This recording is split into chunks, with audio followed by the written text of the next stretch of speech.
Welcome to the Ranger Show. My name is Russel Gerber. I'm back with you again this week.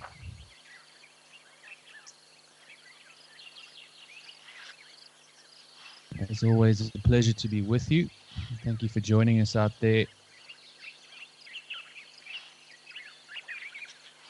Remember, for those of you who aren't members of African Premium yet, feel free to register at the bottom of your screen and you'll be able to ask me some questions during the show. As always, we'll be going through a couple of videos, checking out what's on the live cameras. So if you've got anything on your mind, anything from the last few days or last few weeks or anything about wildlife in general, please feel free to shoot those questions at me.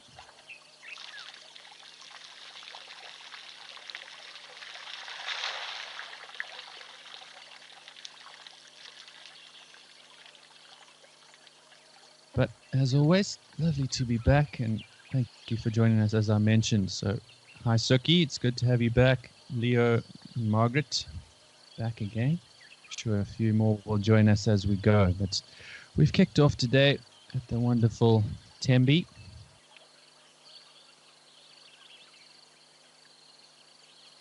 We've got this lovely big elephant bull just hanging out by the watering hole.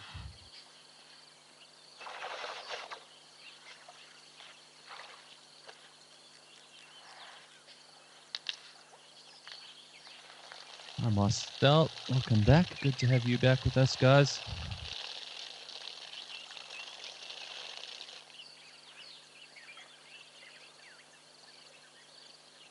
Of course, Phil is still away in the bush and he'll be back with us next week. But tomorrow we'll be going ahead with our On Point show. We'll be taking a look at the leopards of Africam, so please remember to join us tomorrow.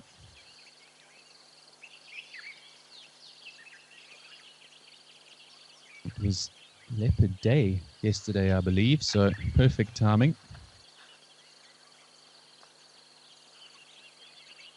And as many of you will know, leopards are my favorite animal, so we'll be going into all sorts of insights on that tomorrow, so please join us same time.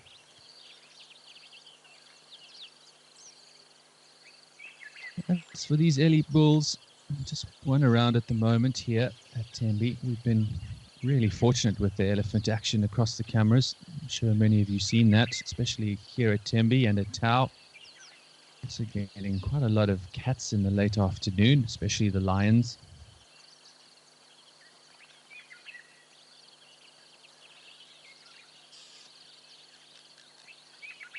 Speaking of the lions, we've got a little video from Tembe. This one with lions and elephants together. So I'm going to show you a quick highlight. This was from last week.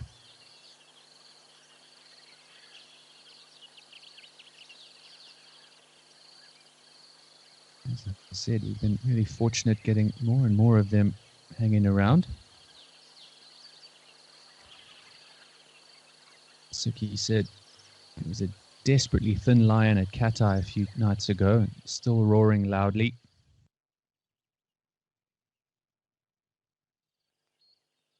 Let's watch this clip together, Suki. Here you can see a beautiful, healthy lioness. As I mentioned, this was from last week at Tembe.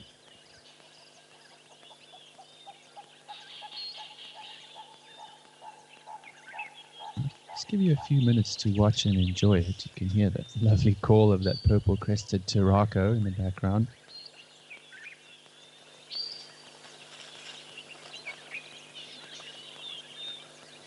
You can see she was looking intently into the bushes there and trotting in. You'll see in a few moments there's actually the rest of the pride is there as well. And you often see lionesses or lions when they get close to the rest of their family getting excited.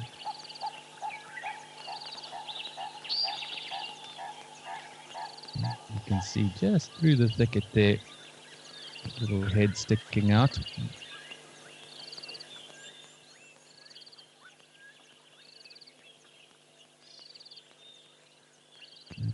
This was the male and female, young subadult male and lioness that we've been seeing hanging around together the last few weeks.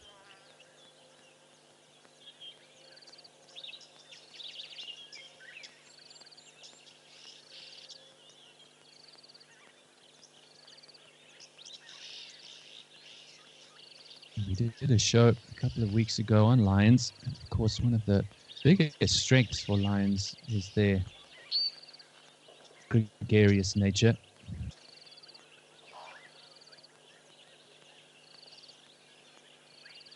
You see these two tumbling together. This actually looks like the lioness and one of her subadult cubs, another lioness.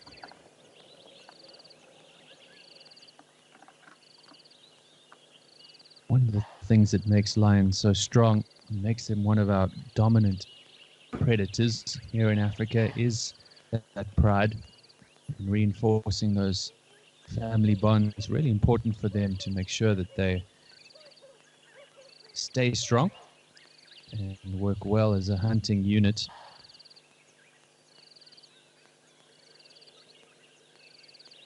To address your comment, Suki, that desperately thin lion at Kata, I did actually see that, and it's still roaring.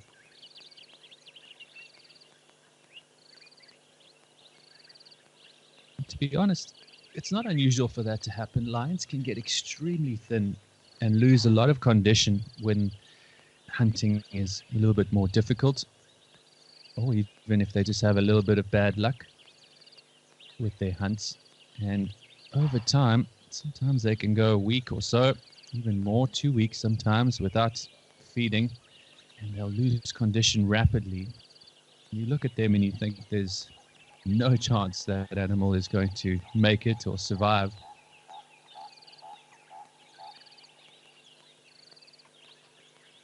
But remarkably, as soon as they do actually take something down and get a kill, or even scavenge a kill from other predators like leopard or hyena, as soon as they start feeding again, because of the very high nutrition content in meat, of course, a very high amount of protein, their recovery is often remarkably fast, particularly if they get to gorge themselves, and you'll see them looking healthy and fit and strong within a few days after eating again. So you never know what might happen to that lion, Suki.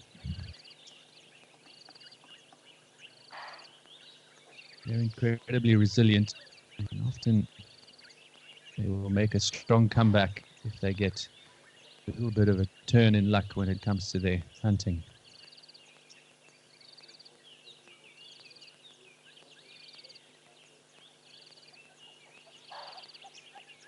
As you can see in this little clip, lions doing what they do best, and that's pretty much doing nothing.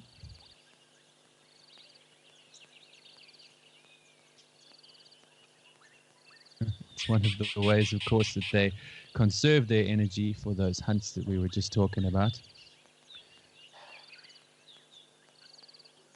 And they're mostly active in the early evenings and into the night. And many reasons for that, partly because they are very well adapted for seeing in the dark and hunting in the dark, which gives them some advantage over their prey. And also it's cooler, so it helps them to move around easier and for longer. They can go longer distances looking for what they might need to, and sometimes make a few efforts of trying to catch something. Lions only have a success rate in certain areas of around 30% when they're chasing things, particularly when the animals are healthy. Now, at the end of summer, most of our antelopes will still be in pretty good condition, so hunting can be hard. As we get into the drier months coming up, and we get towards the end of winter, things tend to sway in favor of the predators. The prey species lose condition, and it gives them opportunity to catch those weaker animals. And though lions don't generally give birth in a particular time of year, we often see an increase around about the spring months, and it's because of that, because hunting tends to be easier, and the lionesses, who of course will be hunting on their own while they've got very young cubs, gives those youngsters a far better chance of survival when mom has it easier when going to the grocery store or going shopping for antelope.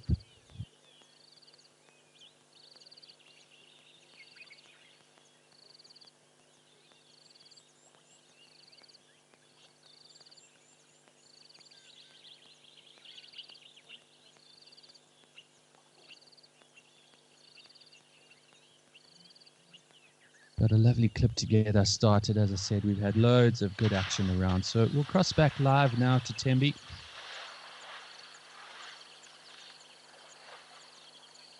This young, not young, this nice big Ellie bull is kicking away in the mud.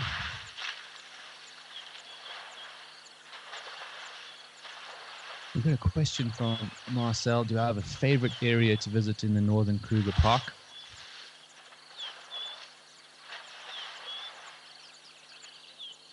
While we address that, let's cross over to Tau. We've got some more good elephant action live.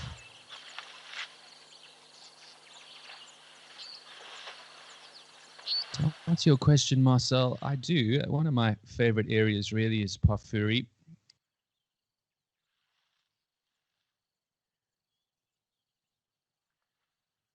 To be fair, that whole northern part of Kruger is such an underrated area. A lot of first-time bush goers tend to underestimate it. We can see some baboon to the right of these elephants here at Tau.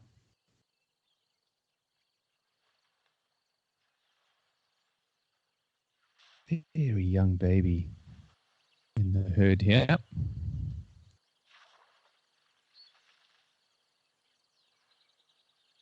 But yeah, Marcel, I'd say Pafuri, certainly one of my favorites, the private concession in that area. It's an area I visited a few times, and I've always really enjoyed that area. But in general, as I say, that whole northern part of Kruger tends to be quieter, as I'm sure you are well aware, and there's still excellent game viewing up there. Tends to be more larger herds of animals than you see in the south.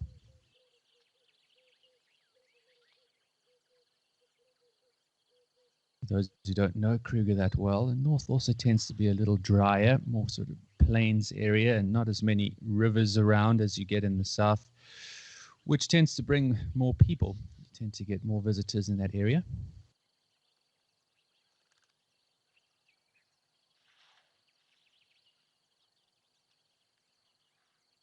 So I'm very jealous, Marcel. Enjoy your time up there. I'm sure it will be wonderful. It's always special to head to the bush, especially this time of year.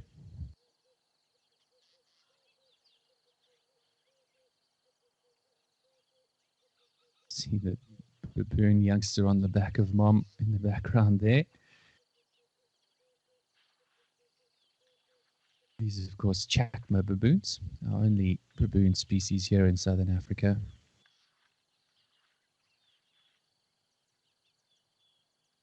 Let's have a look at one of our highlight videos that we've got as well, as we watch some of these herds moving away. As I mentioned to you in the past, these will be different herds, the single matriarch. In charge of each little herd, normally about 10 individuals.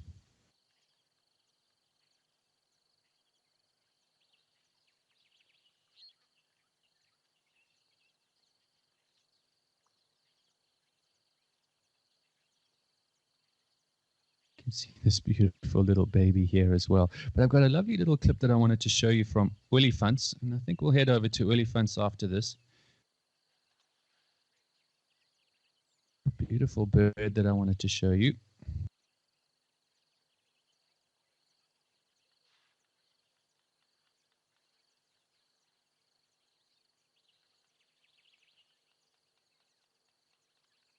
Look at this little baby figuring out its trunk, trying to figure out how to get to water like mom.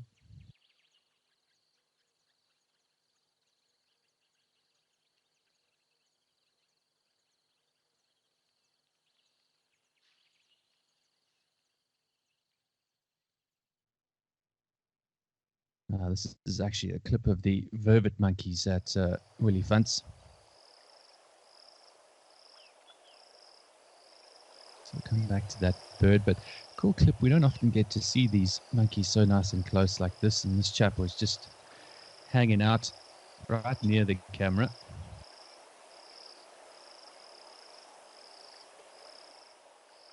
We do get a few species of monkey here. I wonder if any of you know the other species of monkey that we get in South Africa, generally around the coastal regions, northeastern coastal regions. If any of you have an idea of what that other species of monkey is, give me a shout.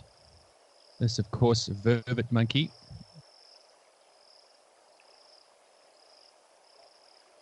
You can see the youngster in the background and the rest of the troop all hanging out together. This time of year, you'll see the monkeys in the trees more often. Still lots of trees fruiting. The end of summer. As we head into fall now, autumn, we'll start seeing less and less fruits in the trees, and the monkeys will then have to spend more time on the ground looking for seeds, seed pods, and even, of course, insects to satiate themselves as it gets harder to find food.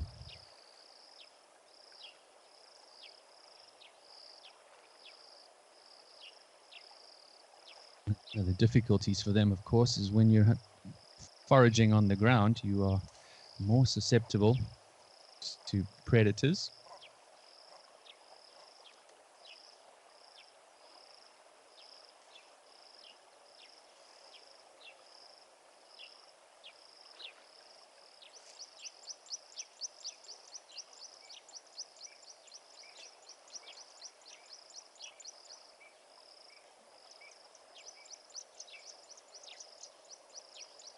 Do you have any ideas on that monkey species?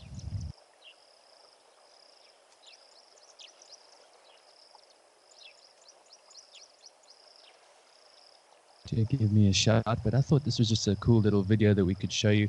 I've got another one of that bird that I wanted to show you, a special one that we don't see that often. So let me know what you think about second monkey species in South Africa. But let's cross to this clip of this beautiful saddle-billed stork.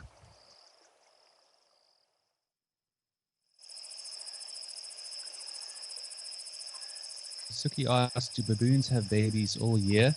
Suki, that is 100% right. They absolutely do. Once again, we will occasionally see a peak or increase in breeding around the spring and summer months for baboons. And for them, that will just align with the trees starting to fruit and more food being available. But once again, they will give birth any time of year. It's just a small peak in the summer. So I hope that answers your question.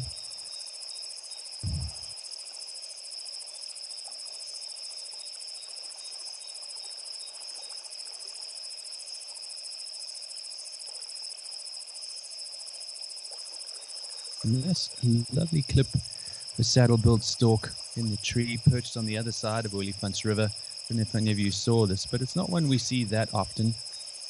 We don't see too many breeding pairs, but we've been seeing them more these days in the southern parts of Kruger.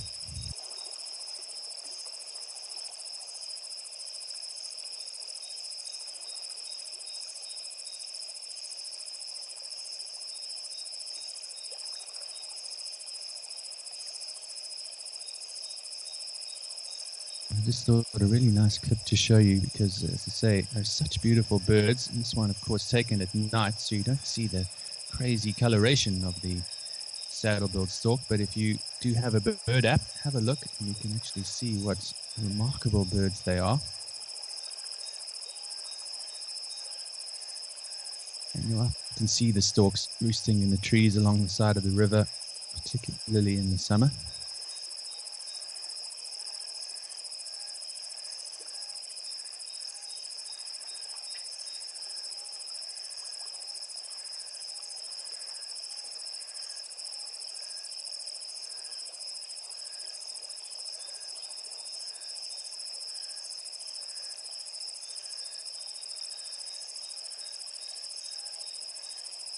He's moved off now, but really special bird. Let's go back live to olifants.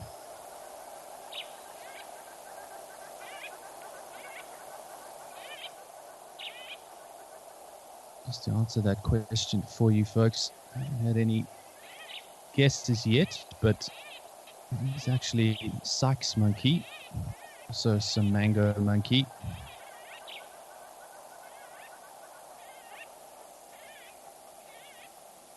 Actually different subspecies. These days referred to as a gentle monkey.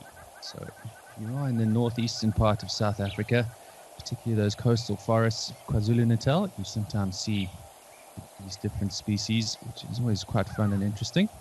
So keep an eye out if any of you are heading out there.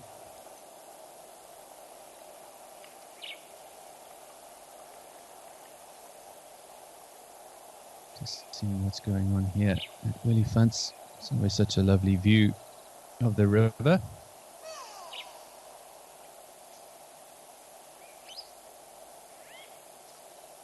Great go-away bird calling in the background.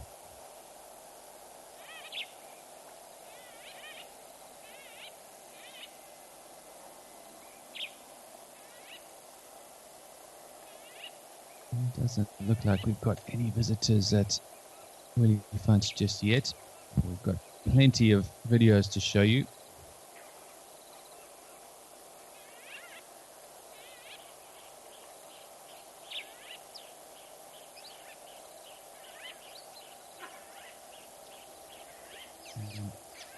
Been seeing them quite a lot lately, but not too often at Olifants. There's a lovely clip that I've got of an elephant at Olifants River.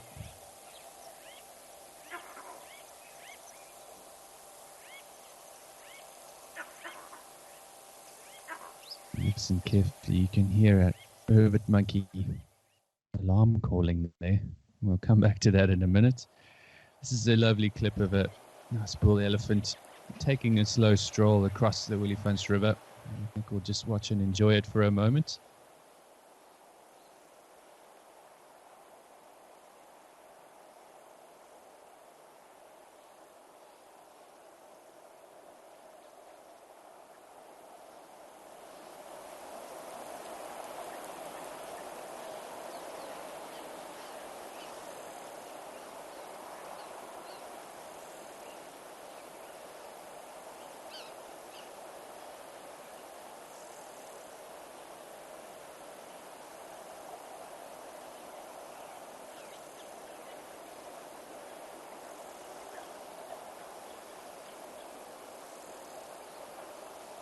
Just see how shallow things are at the moment too. If you think back to how things were in February and how deep this river was, where we were watching elephants swimming across, you can see now these chaps can just happily stroll across the river without any issues whatsoever.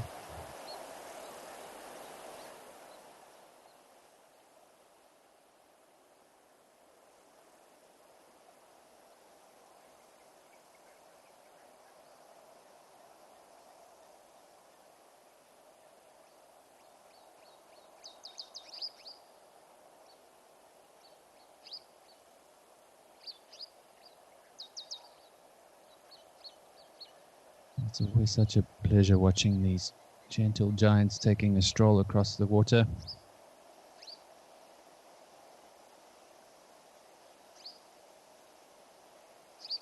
Of course, part of the pachyderm group. If any of you know what else is in the pachyderm group, you can let me know as well. It's actually interesting where that name comes from, but it's not just elephants.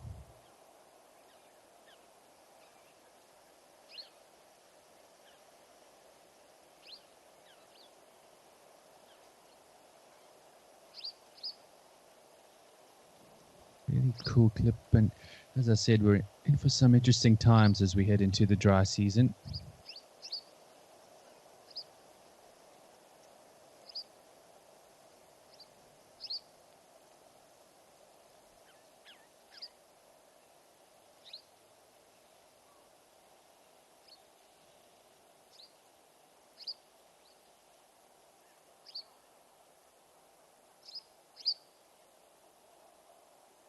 You can see this lovely little family of waterbuck in the foreground as well.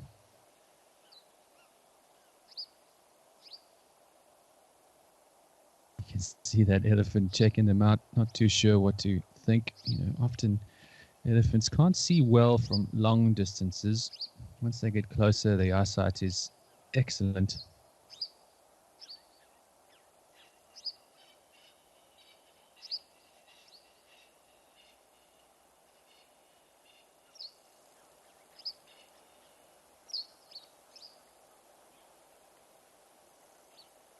You can see now that he's figured out they're no threat at all, and he's back to spraying himself with some water and having a little drink.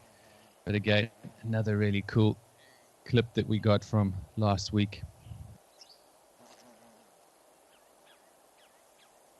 Let's go back live now and see what we got on the live cameras. Feel free to keep those questions coming, folks.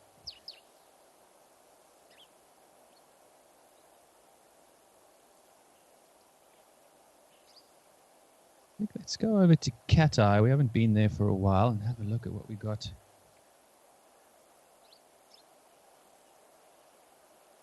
It's fun to see the nice low angle there.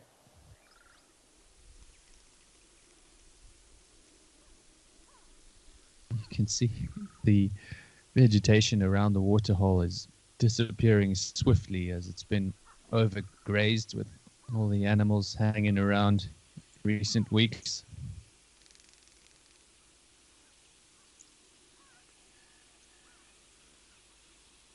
Looks like we got a couple of impala females hanging around.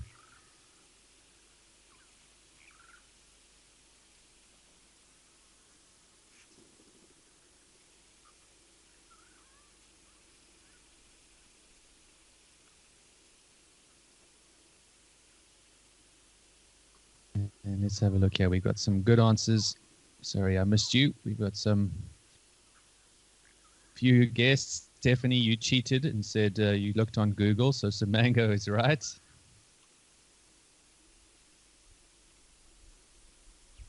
I said called gentle monkeys now. So the Samango is actually one of the subspecies we were chatting about.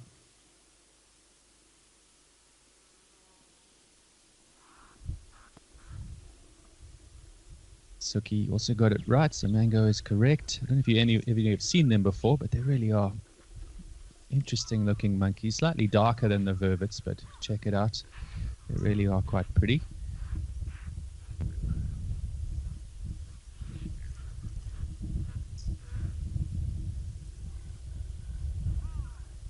So we're live now, and a couple of more questions I wanted to. Oh wait, you got a few answers too. Suki, you got it right. What about pachyderms? Hippos and rhinos is right. Elephants, of course, the most commonly explained as pachyderms. It's actually just a small group. It's not an actual official scientific term anymore. It basically means a thick-skinned mammal.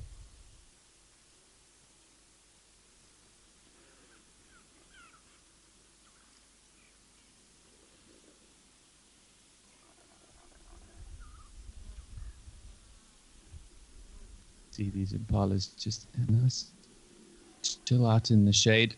A few of them running off in the distance.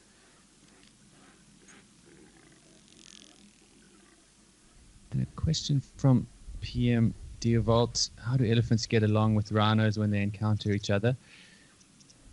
Thanks for the question, Deovolt. They generally get on pretty well. They pretty much stay out of each other's way. Elephants generally, when they come down to a water hole, if they encounter other animals, will chase them off to make space for themselves. But it's very seldom that you'll see an actual physical encounter between elephants and other animals. I'll tell you, I've heard a funny story, well, tragic but funny as well, that there was a young male bull elephant who was reintroduced to a reserve. He never really grew up with a patriarch or in those bachelor groups where big dominant bull would teach him manners. And this elephant got it in his head that rhinos were basically very similar looking to female elephants in his mind. And on occasion, he started mounting rhinos to attempt to mate with them, and in doing so, on some occasions, actually broke the back of those rhino.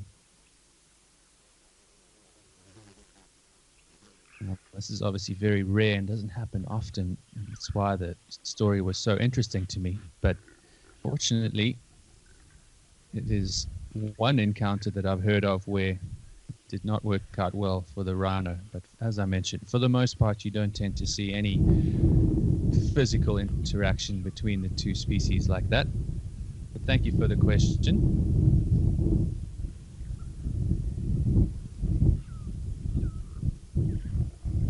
And one more question we got from Philippe Ratane. I hope I said your name right, Philippe.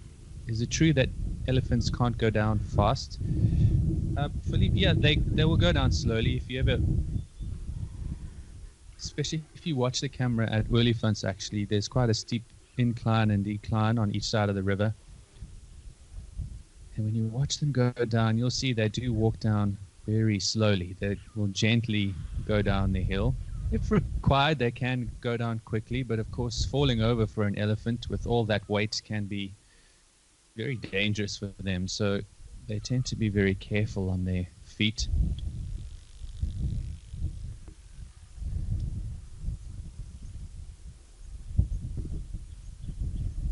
Of course, don't have the wonderful ankle joints that we have and wrist joints. So they have to be more gentle as they go down a decline. So that's really why you see that they walk down pretty slowly and in an almost lumbering way.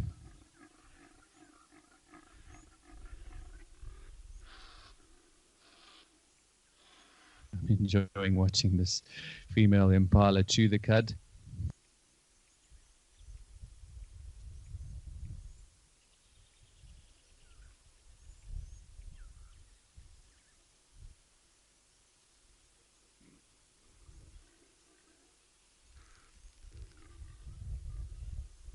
Folks, that's about it from us today. Thank you, as always, for the interaction and for the questions.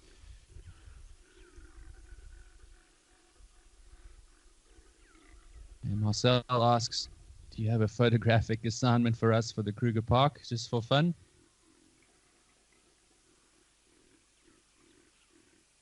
Always, Marcel. So let's give you something that's nice and difficult.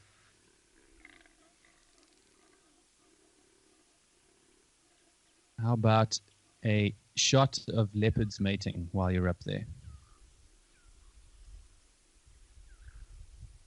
I've got a few to show you tomorrow so we can compare, but I wish you the best of luck for that, and I hope you have a great time up there. We're all very jealous.